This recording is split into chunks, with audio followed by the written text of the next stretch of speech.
I was hoping for this video to open in the time-honored tradition of vlogging introductions with a large number of nerdfighters saying hello to the channel. Unfortunately, because my iPod decided that it didn't want the camera to work anymore, I can't do that. But I was at a nerdfighter gathering last Sunday. I stayed some time extra in Toronto to go to a nerdfighter gathering, and it was awesome. There were a lot of people there. There were like 20 people there who kind of stayed, and then there were some like hangers-on and some people who left, and they were all awesome, and they are going to be having vaguely regular meetups in Toronto. But the most awesome thing that happened was that as we were standing in Yonge and Dundas Square waiting for people to arrive, and we had a sign that said DFTBA and a sign which said, I don't remember what the other one said. But there were two signs, and we were holding them up and waiting for people to come. And Dundas Square, if you haven't been to Dundas Square in Toronto, is basically like the one place in Toronto where you should go if you want to see ads. It's kind of overwhelming. Like, they're just all around and flashing and video and ads for every possible thing. And one of the ads, which it took us a while to notice because there were a lot of ads, one of the ads was for a movie theater, and it said, "Now open in your pants." And we thought that was kind of magical.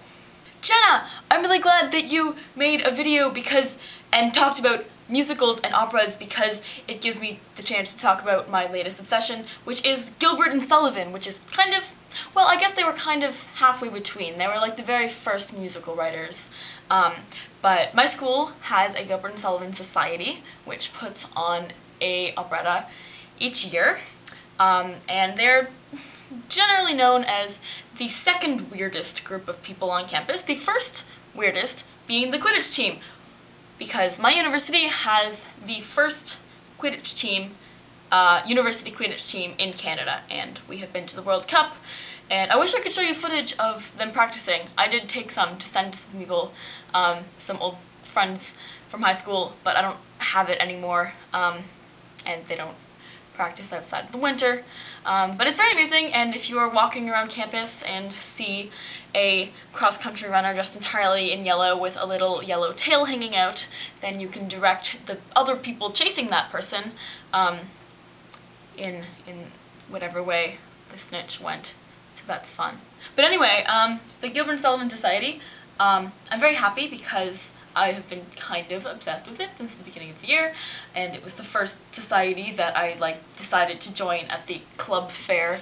But at the General Assembly this year, I was just voted onto the exec, so now I get to help choose the conductor and help choose which opera we're gonna do, which is a little bit limited because we don't like doing ones that we've done recently, so our choices are basically Patience, the Gondoliers, Utopia Unlimited, and the Grand Duke. Utopia Unlimited and the Grand Duke are the last two that they wrote together, and they were not very successful because they were having a little domestic, in the words of BBC Sherlock's Mrs. Hudson. I'm not joking. They were fighting over a carpet. Yeah, a carpet. They had a big fight over a carpet. Doctor Who! Okay. One of the things that I had the opportunity to do during reading week was go back to my high school, which I love, and the second time that I went back to my high school, it was the day on which the Doctor Who Club meets. The Doctor Who Club, for some reason, did not exist when I was actually going there, but basically it's just about 30 people in the Latin room watching Doctor Who, and they are going straight from, I think their plan is to go straight from the beginning with the first Doctor. So we were there on the first official meeting, so we got to watch An Unearthly Child, which was amusing, and then we also watched some of the most recent Christmas special. My recommendation is probably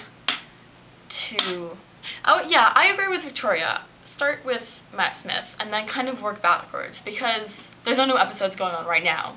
And so guaranteed, once you finish the season, which has just happened, you will want more. So then you can just work backwards from there. I wouldn't recommend doing what the Doctor Who Club is doing and going straight from the beginning, because some of them are pretty bad. I've been reliably informed that there's like maybe the second, third, and fourth episodes or something all take place in a cave, and they're just in a cave, and then there's some which died in a fire, and it's all just very complicated. So that's my recommendation, and that is the end of this video. Have a shark.